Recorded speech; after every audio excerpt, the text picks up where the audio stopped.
So know thyself, it's not that straightforward. To me, this still sounds like that koan. And koan is not meant to be answered in terms of grokking down the meaning that it encompasses. Koan represents traditionally paradox, which is irreconcilable. Know thyself is irreconcilable.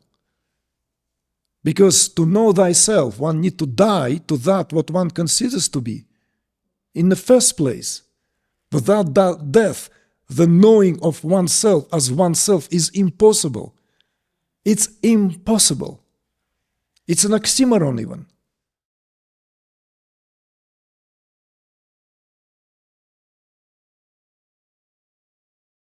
So all these, right, all these terms, all of them without exception, all these terms,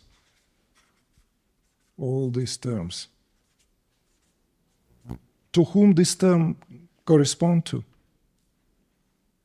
To whom this term correspond to? Who is that epicenter of all this? Who is experiencing or wants to experience this? Who? Huh? Who?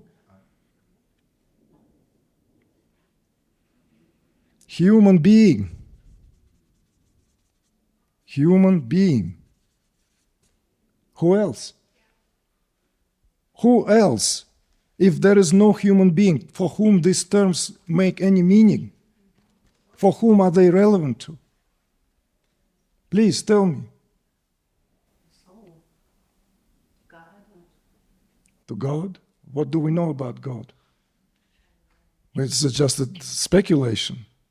God, dog, just different spelling. What does it mean? How do we know it's God? Because it's been said to us? What do you have, the most dear? Right now, not tomorrow, right now. The last day to what? What last day in response to? Huh? Life, finally. When there is human being, there's life. Life. All this corresponds to life. Life, human being, life force. Without that, what meaning does this have? On a deathbed, all this will collapse into this and nothing else. In the last moment, in the last breath, all these are but concepts. Lofty, this, that, poetic. What do they mean? Hence the purpose of this exercise is to bring it down to the essential, breaking it down to the essential. It boils down to life. Life. The most sacred dimension, the most overlooked often, the most trying to escape often, the most trying to transcend often, life. Human being. Composed of two terms, human and being. Very, very aptly in English language, by the way. So this was not for nothing. Don't please take this as a trickstery.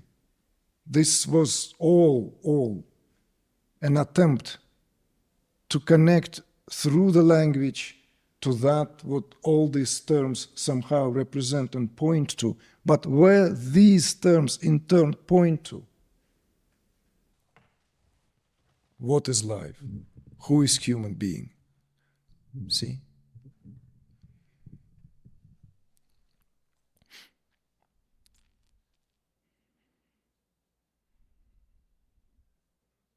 Do we understand life? Do we know what life is? Can we ever know what life is?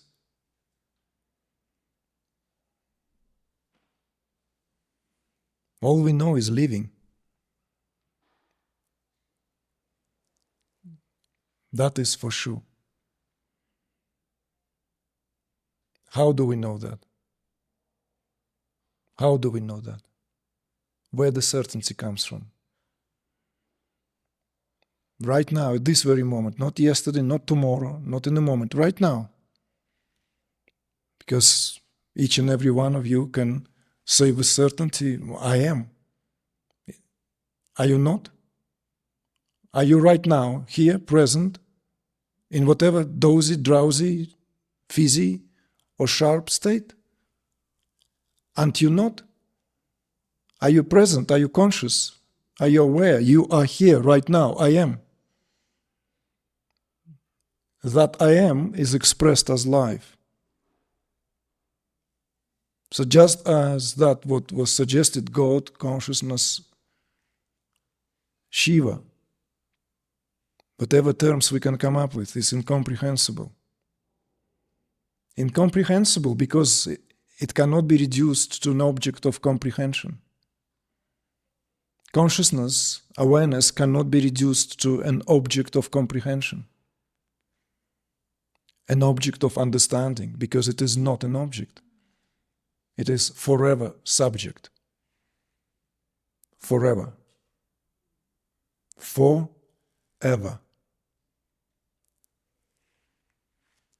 So,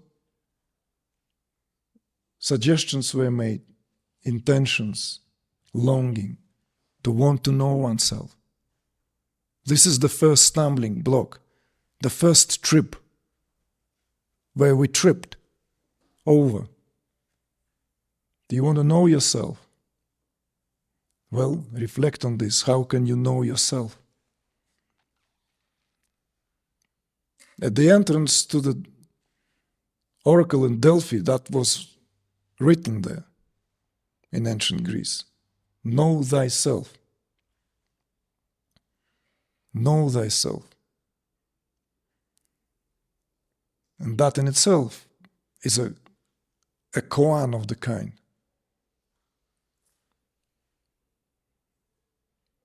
Because the I and I collapses onto itself.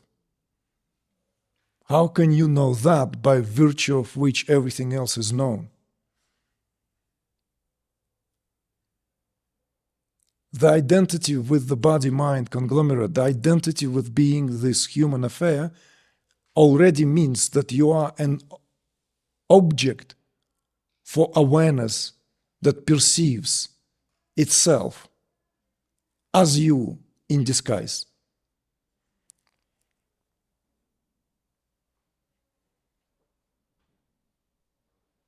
Awareness perceives itself as you in disguise.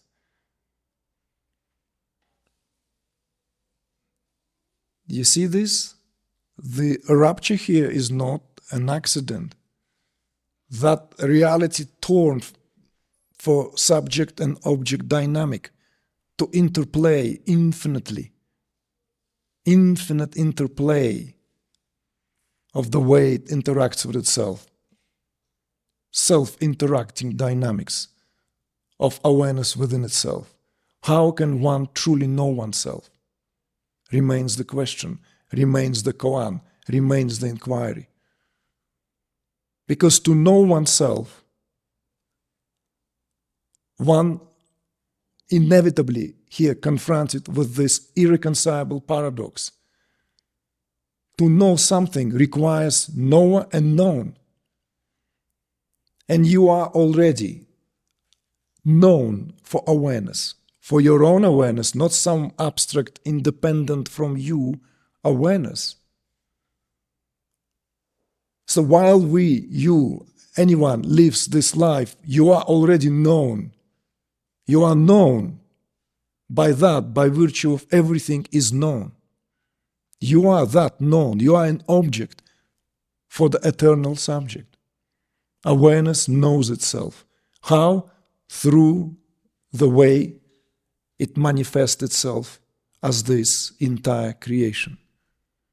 Entire creation. So all this therefore collapsing down to, and the life gains another dimension altogether. Life is an expression of the absolute. With this, and from this point of view, in terms of this particular philosophical, let's say, take, life here is not an epiphenomenon, it's not a mirage, it's not an illusion, it's not what it appears to be. It is the body of God. It is the body of awareness. Awareness projects itself out of its own plentitude into a form. It hums itself into a form. This is the deep meaning of the Logos. It throbs itself, vibrates itself, hums itself, quivers itself until it begins to crystallize down at the level of these cascading categories of creation until it becomes tangibly this and that. Cold, hot, icy, fiery, sharp, blunt. And then it gains all that, where it's not just the clinical experience of the aforementioned categories. It's imbued with what we then fish out of the language and the categories to give it some epithets for it to make sense. That throb continues, speaking its own name, now translates as this, that, this emotion, that feeling.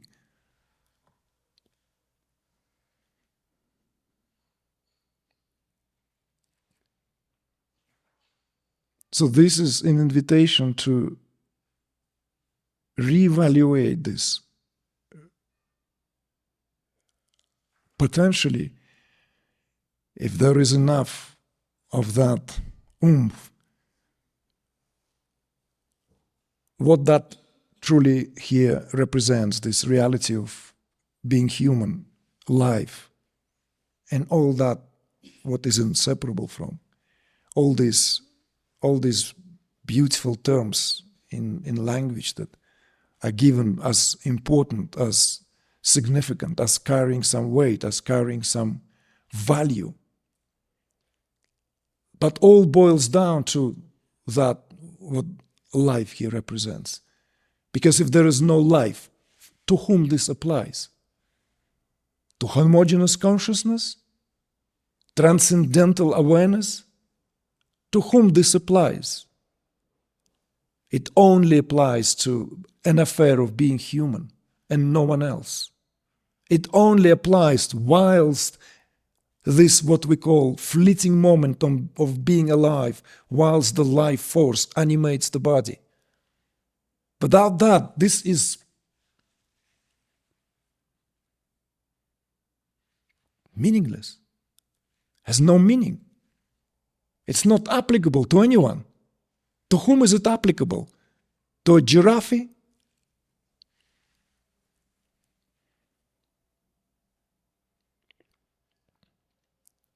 And this is what it meant, what it all boils down to. See? What it all boils down to. So know thyself. It's not that straightforward. To me, this still sounds like that Koan. And Koan is not meant to be answered in terms of grokking down the meaning that it encompasses. Koan represents traditionally paradox, which is irreconcilable. Know thyself is irreconcilable. Because to know thyself, one needs to die to that what one considers to be in the first place. Without that death, the knowing of oneself as oneself is impossible. It's impossible. It's an oxymoron even, because it cannot be in the way of having one's cake and eat it too. It's either or. Hence, this gives us an opening now, a true opening into the dimension of this, what the theme presented itself in an organic, spontaneous, but kind of like maybe slightly guided manner for us to now have that angle at which we can approach this. What is it truly means to be a human being, and what life truly is, and what is here of the highest value, and what are we here all represent individually and collectively. Hence the question.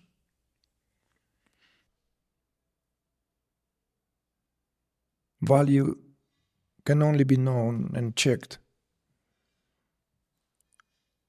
where it is evaluated in terms of what it represents in a respective level of creation.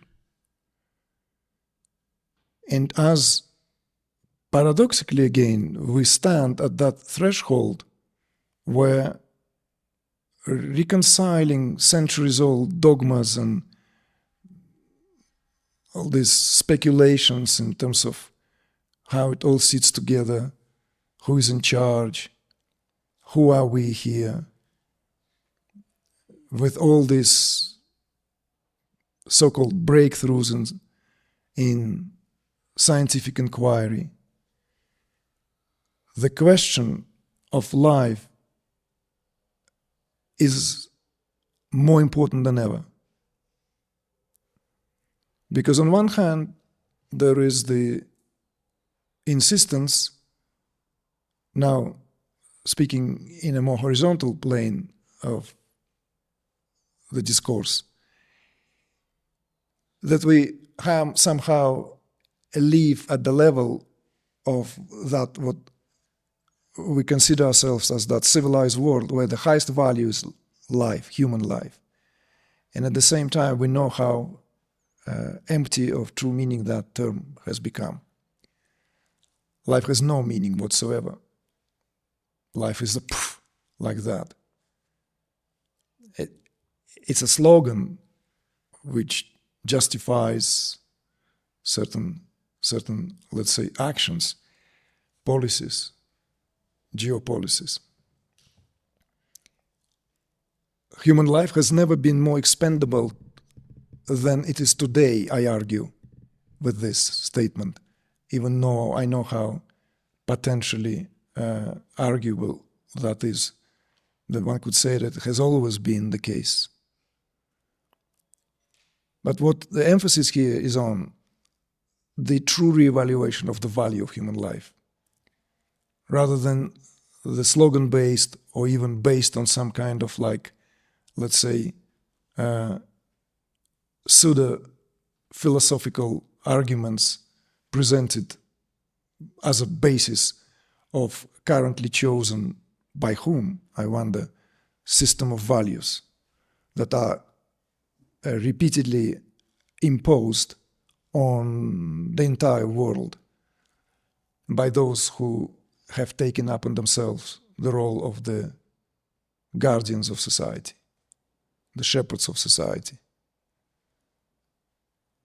So this is why, to me, at some point, I've realized that existential work, the inner work, is inseparable from reevaluation of all the states of affairs, including philosophical grounds upon which these very ideologies are based on. And even discussing this, even allowing ourselves this, affording ourselves this possibility, I suggest, creates a possibility for this to reverberate in the field and reverberate throughout different layers where it perhaps finds some resonance and some unison with other voices where something begins to move in the direction where that shift is absolutely necessary. See, so what we're doing here is that it's not just an empty psychological kind of exercise just to, as I often say, circumambulate our own belly button, but to see this in a larger context, whilst at the very same time for it to be true to each and every one of us. And life is true to each and every one of us. There's nothing outside of life. Yes, of course, providing we understand truly the value of life, what life here represents in its fullness. Because just as the arrows are pointing now, they can be reversed because life radiates through these qualities that you have all collectively come up with. All these qualities. It radiates with these very qualities of love, compassion, presence, all that. It expresses itself. Ultimately, this is what life is in a human being. Because human being is imbued with these possibilities at birth. In human being, the consciousness is at the level where it can truly have that conversation, have that back and forth. This is where that precious opportunity arises. That self-interacting dynamics within consciousness. You see? Yes, self-interacting dynamics. Yes, Father, why have you forsaken me? That is self-interacting dynamics.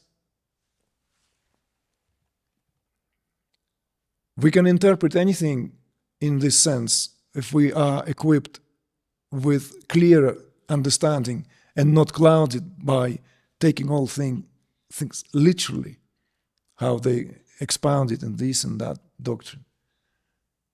In this self-interacting dynamics, the time has come when religions do not offer anything. They don't offer salvation. They can only offer continued perpetuating struggle. Continued struggle and perpetuating conflict. Because the very existence of religion is rooted in that. It has to perpetuate conflict, exclusivity, conflict, God's given right, what have you not. See? This is why when Shaiva teachings came and appeared, it was revolutionary, it was shaking up the heck of the landscape.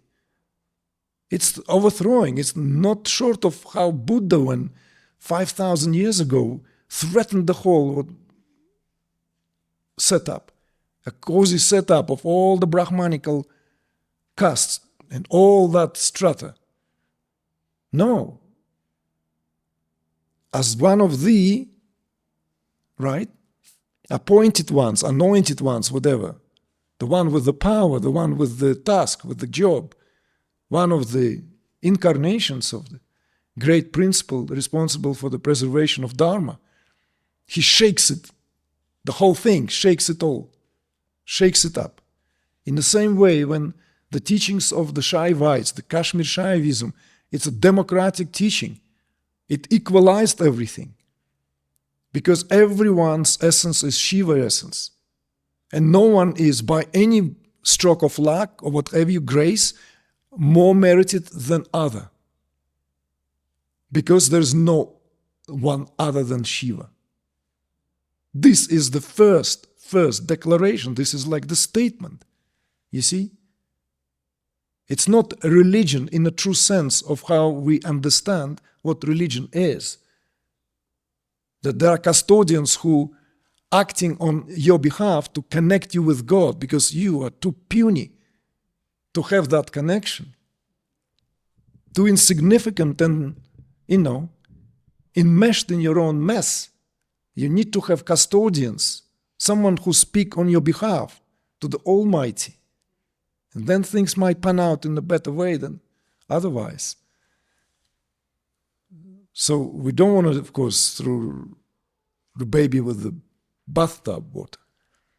Within every religion, within every tradition, within every stream, there has been always those whose job was to maintain the purity. Sometimes at the expense of their own lives, sometimes at the expense of their reputation, sometimes at the expense of exile, but that is the case. So, to break it down, the importance is that we would like to turn our attention to that what is essential here. And that what this acknowledgement here, that utter reevaluation of what it means to be human is required for living the human life to its full potential. Because this was also mentioned in the room. Right? To live life to its full potential. How can life be lived to full potential if we don't know truly what the human life is, what human essence is.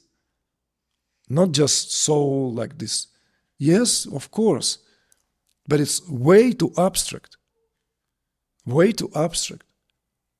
And remote as well. It's an intellectual concept. It's like yes, and then bring it down to yes, this, that, tangible, affair of being alive with all the grit of it. So, and this is where we can then take a pause, take a breath, and begin to dive into this inquiry of what it actually means to be a human, what life is, what are the dynamics, that makes human human, what is here maintains the flow, what and who is in charge, how is it all functions, so that there is greater clarity with regard to our life per se, day to day, that what we call rubber hit the road, the grit, and of course in relation to all the processes that we go through, all the phases and stages, so that we can understand how all these self-interacting dynamics is settling it in that what we then call embodiment. Because without embodiment, the closest, the hottest, whatever that is, did embodiment made into this list? Yeah. See? Is there embodiment without life, without human being? What embodied into what? Who? Astrid.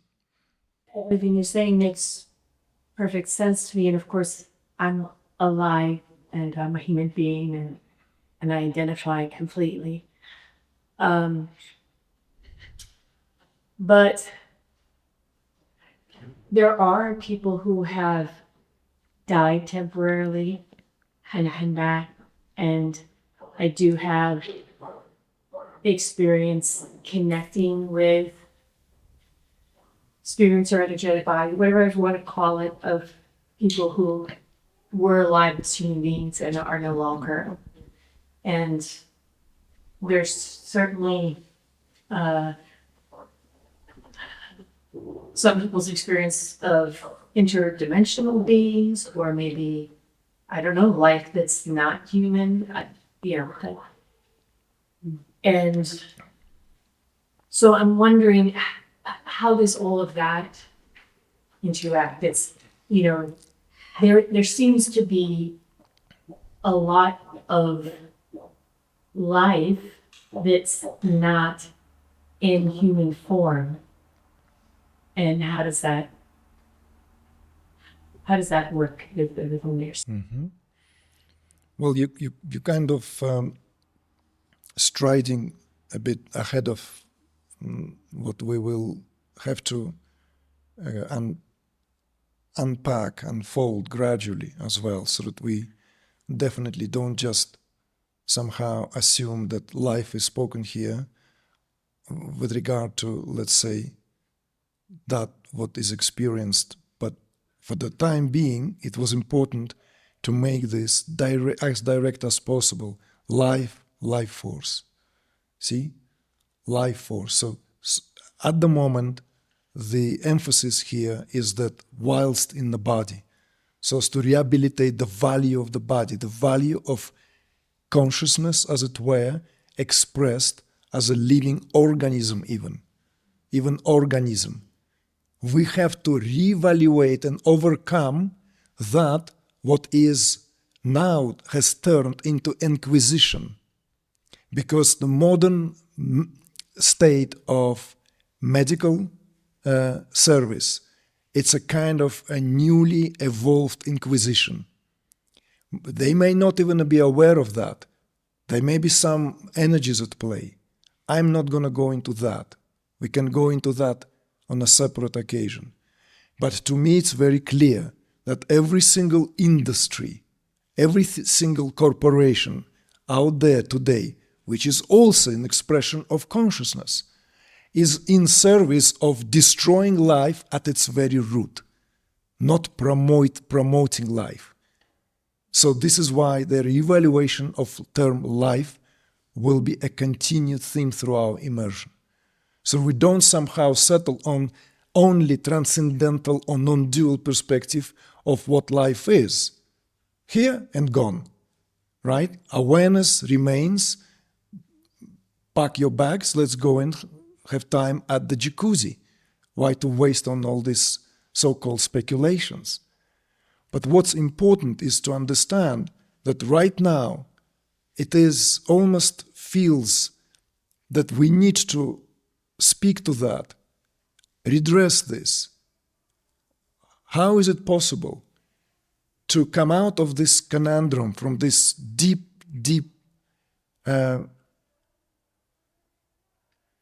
I don't even have an appropriate term to describe the true state of affair, of where we are in terms of what the medical system currently is, right? Because without a proper reevaluation of what is the essence of embodiment, we are still dealing with the paradigm and the consensus that somehow began to crystallize itself perhaps at the heydays of beliefs that we are about to get into the head of God for all the details, and we know how this universe functions, and we're just going to fork it all out like a, magician pulls rabbits out of the hat. This is now causing us a calamity, a true ecological catastrophe. Not ecological how it is spoken of climate change. We're talking about the disturbance and demolition of the soil. It's inconceivable truly to what that is. It takes thousands of years, hundreds of thousands of years for the soil to develop, for the true ecosystem to develop in that soil, for the full range of what it represents, right? And when industrious methods of production, industrious methods of growth, industrious of this, of that, everything is now in corporations and interconnected, creates the situation where life is being poisoned at the very,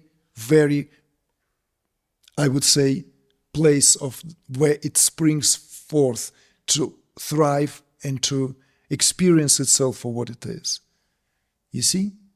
So this is why it is, for me personally, feels important to start that inquiry, to start this, let's say, exploration by calling this for what it is, by calling shovel a shovel, for God's sake. Because unless there is this radical reevaluation of the human nervous system, human physiology, human being per se, all this what by now already in the phase of when AI is going to be introduced and crossbred with the agendas of the big pharma, you just can imagine what that is. See? So, like, that's why so many people out there, various different walks of lives, but united somehow by some kind of diapason of vision, have been speaking about this repeatedly. And it's interesting that the message gets more and more emphatic, that a lot is at stake. A lot is at stake here, because what is violated is life. The essence of life is violated. See? Once we have given space for it to vibrate, once we call this to question, of course then the expansion of what life truly represents, right, multidimensional value of life as well would need to be spoken of. And how does that, relates to whilst in the body? What about those who are no longer in the body? This is, I would say, we can speak to that, but this should not run in contradiction to what here truly here represents this, what needs to be called out, maybe to put it that way. But yes, now, having said that, there are perspectives, and certainly whenever we view this from the truly monistic perspective, then this whole notion of life, and we will speak about that, life and death, so that there's a clarity, but because so that there's understanding, they don't stand in opposition, but one is an expression of the other, and so that we can also look at this in as bold manner as possible, and, well, reevaluate the reality of the situation that death doesn't even exist. It's only an expression of life. It's always life and death are, in fact, two different sides of the same medal, of the same reality. They're not stand in opposition to each other. But death, the way we speak about it, exists only in relation to the one who is temporarily experiencing something as a loss. But in the grand scheme of things, it doesn't exist. There's nothing that dies. And not only from the point of view of consciousness. All those who lived, not in the body. There is this perspective, this understanding, that this in itself is also that everyone lives at once. So there's nobody truly dying, in a sense that every soul that lived here, every soul that has lived here is eternally alive. Because soul is not temporal, you see? But what comes in and out is that in that frothing of what in the nature itself, moved by Prakriti, is being reassembled back into the elemental order, takes form. Kids understand this very well. The plasticine can be a dinosaur and then molded back, and then it can be a rabbit, a bunny. And this continued assembled de-assembly, see? Released back, gathered together, released back, gathered together. The divine, the immortal gather. They gather, and to gather, they need to have space, they need to have a place to gather, so the body becomes the place of gathering. It's a very Vedic concept as well.